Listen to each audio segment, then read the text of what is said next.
நள்ளிரவு 12 மணி. 3 நாட்களாக பலத்த மழை பெய்து கொண்டிருந்தது. என் வீட்டிற்கு வெளியே இடி மற்றும் துண்டுகளின் சத்தம் கேட்டது. நான் நெருப்பிடம் அருகே அமர்ந்து ஒரு புத்தகத்தை எழுதி கொண்டிருந்தபோது. மின்னல் கண்ணாடி பலகை வழியாக என் வாழ்க்கை அறைக்குள் நுழைந்தது. உடைந்த ஜன்னலை மூட நான் விழித்தபோது. திடீரென இடி மற்றும் மின்னல் என்னை நடுங்க வைத்தது. மைல்களுக்கு பரவியிருந்த இருளை நான் பார்த்தேன். மரங்கள் இடமிருந்து வலமாக அசைந்து இரவு மழையை ரசித்தன. இரவு மழையால் இருளில் மூழ்கியிருந்தது. இரவு ஒரு பயங்கரமான உணர்வை தந்தது. நெருப்பிடம் அருகே என் நாட்காலியில் தனியாக அமர்ந்தேன். இரவின் குளிரை உணர்ந்தேன். திடீரென்று என் வலிமை குறைந்து. நான் ஒரு இருண்ட அரங்கில் மூழ்கினேன். அது என் உடலை நடுங்க வைத்தது. சமையலறையிலிருந்து மெழுகுவர்த்தியை எடுக்க நான் விழித்தபோது. என் கால்கள் முன்னோக்கி நகரவில்லை. அவை இருளின் பயத்தில் சிக்கிக் கொண்டன. நான் என் தைரியத்தை சேகரித்து. இப்போது என்னை முழுவதுமாக மூழ்கடித்த பயத்தை மறக்க ஒரு பாடலை முணுமுணுத்தபடி முன்னோக்கி நடந்தேன். என் மொபைல் போனின் மென்மையான ஒளியில் மெழுகுவர்த்தியை தேட ஆரம்பித்தேன். என் இதயம் துடித்து கொண்டிருந்தது. முன்பை விட அதிகமாகவும் பலமாகவும் துடிப்பதை என்னால் கேட்க முடிந்தது. அது நான் இன்னும் உயிருடன் இருப்பது போன்ற உணர்வை எனக்கு அளித்தது.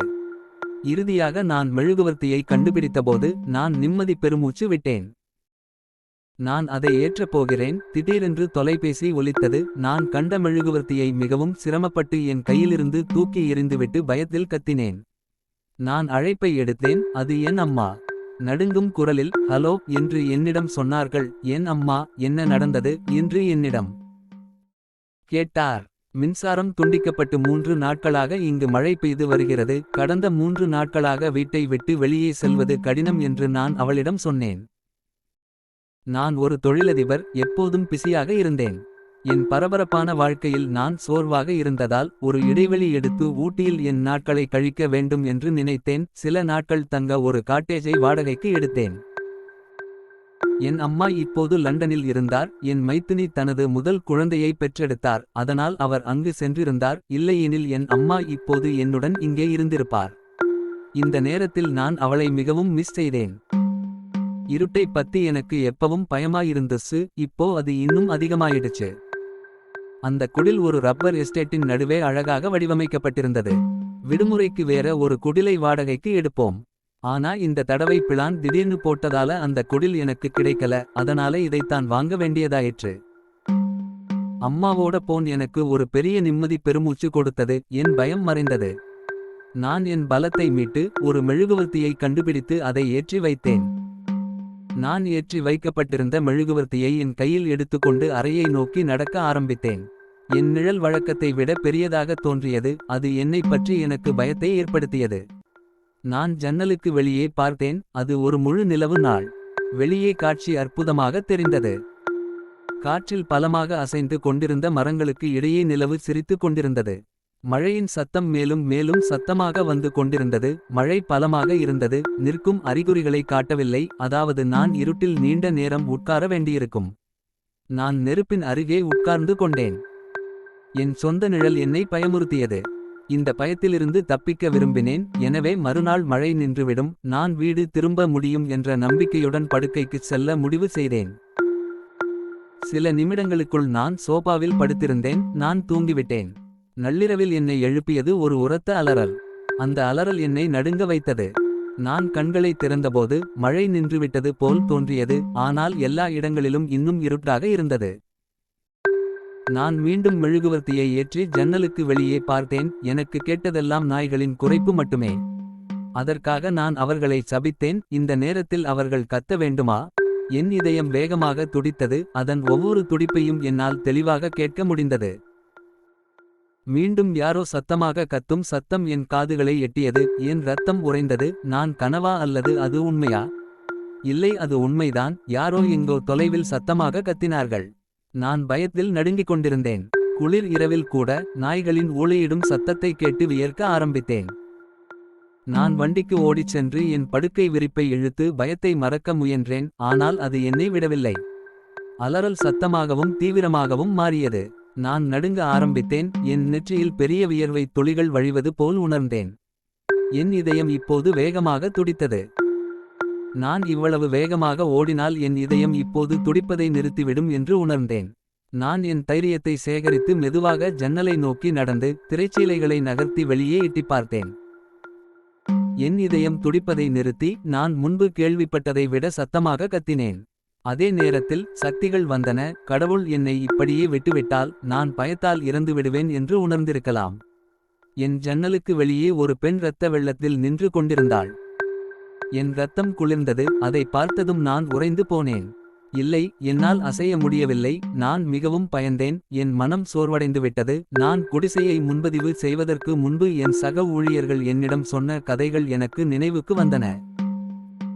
ஒரு இளம் பெண் அவளுடைய வீட்டு உரிமையாளரால் கொடூரமாக கொல்லப்பட்டதாகவும் அவளுடைய பேய் இன்னும் அவரை பழிவாங்க அவரது வருகைக்காக காத்திருப்பதாகவும் அவர்கள் என்னிடம் கூறியிருந்தனர். இந்த குடிசையில் தங்கியிருந்த பலர் தூரத்தில் அந்த பெண்ணின் அலறல்களையும் அழுகைகளையும் கேட்டிருக்கிறார்கள். மேலும் இரத்தக்களரி பெண் சில சமயங்களில் உதவிக்காக அழுகிறாள் என்று அவர்கள் நம்புகிறார்கள்.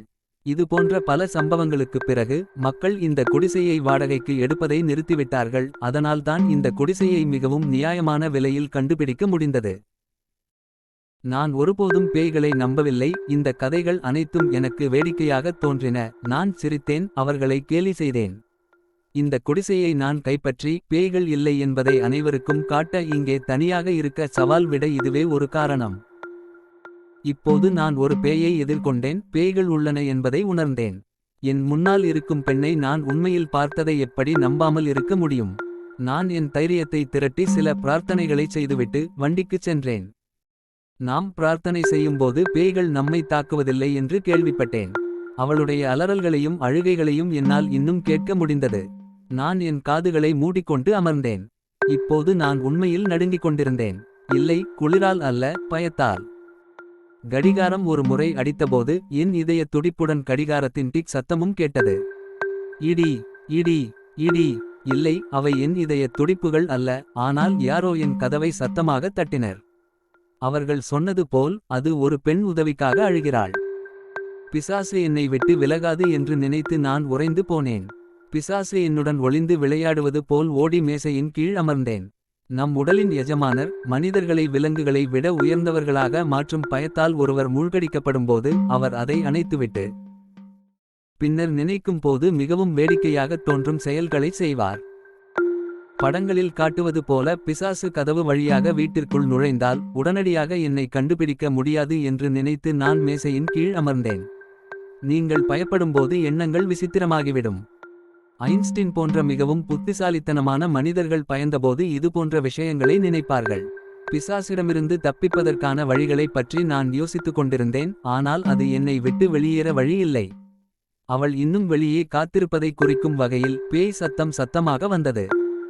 அவள் வெளியேறுவதற்காக ஒரு மணி நேரம் மேஜையின் கீழ் காத்திருந்தேன். சிறிது நேரம் கழித்து பேய் சத்தம் நின்றது. நான் ஒரு பெரிய பெருமூச்சை விட முடிந்தது. நான் என் பலத்தை சேகரித்து பேய்கள் பிரகாசமான வெளிச்சத்தில் தாக்காது என்று நம்பி அனைத்து அறைகளிலும் விளக்குகளை இயக்கினேன். நீண்ட மற்றும் ஆழமான யோசனைக்குப் பிறகு நான் என் மன மற்றும் உடல் பலத்தை சேகரித்து அவள் வெளியேறிவிட்டாளா என்று பார்க்க கதவை திறக்க திட்டமிட்டேன். நான் மெதுவாக கதவை நோக்கி நடந்து சென்று அதை லேசாக திறந்தேன். அங்கு யாரும் இல்லை. என் பயம் மறைந்தது. கதவை அகலமாக திறந்து வெளியே சென்று அவள் உண்மையிலேயே வெளியேறிவிட்டாளா என்று பார்க்க திடீரென்று ஏதோ ஒன்றை கண்டேன். எனக்கு அதிர்ச்சியாக அந்த பெண் தரையில் கிடப்பதை கண்டேன். நான் பயத்தில் கத்தினேன். மெதுவாக அவள் அருகில் சென்று அவள் ஒரு பேயா? இல்லை, அவள் இல்லை. அவள் என்னைப் போலவே மனிதனா என்று பார்த்தேன். அவளுக்கு நிறைய வலி இருந்தது. அதனால்தான் அவளுக்கு இவ்வளவு இரத்தம் வழிந்தது. என் முட்டாள்தனத்தை நினைத்து நான் வெட்கப்பட்டேன். நான் அவளை என் வீட்டிற்கு அழைத்துச் சென்று அவளை எழுப்ப முயற்சித்தேன். அவளை எழுப்ப அவள் மீது தண்ணீர் தெளித்தேன். அவள் திகைத்து போய் விழித்தாள். உதவிக்காக அழ ஆரம்பித்தாள். இல்லையெனில் அவள் கொல்லப்படுவாள். நான் அவளை அமைதிப்படுத்தி தண்ணீர் கொடுத்து காயங்களுக்கு முதலுதவி செய்து பின்னர் சாப்பிட ஏதாவது கொடுத்தேன். இப்போது அவளுடைய கதையை கேட்டேன். அவள் சிலரால் கடத்தப்பட்டிருந்தாள். குழந்தைகளை கடத்தி பிச்சை எடுக்க அனுப்பும் ஒரு குழு இருந்தது. அவர்கள் சொன்னதை கேட்கவில்லை என்றாள்.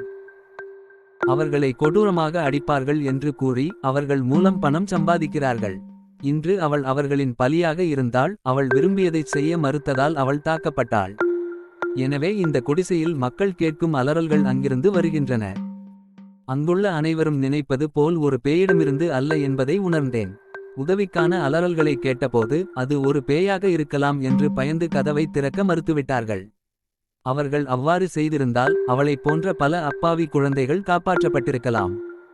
அவள் மிகவும் பயந்து அப்பாவியாக தெரிந்தாள். பயப்பட வேண்டாம் என்றும் அவர்களின் பிடியிலிருந்தும் அங்குள்ள மற்ற குழந்தைகளிடமிருந்தும் அவளை காப்பாற்றுவேன் என்றும் நான் அவளிடம் சொன்னேன்.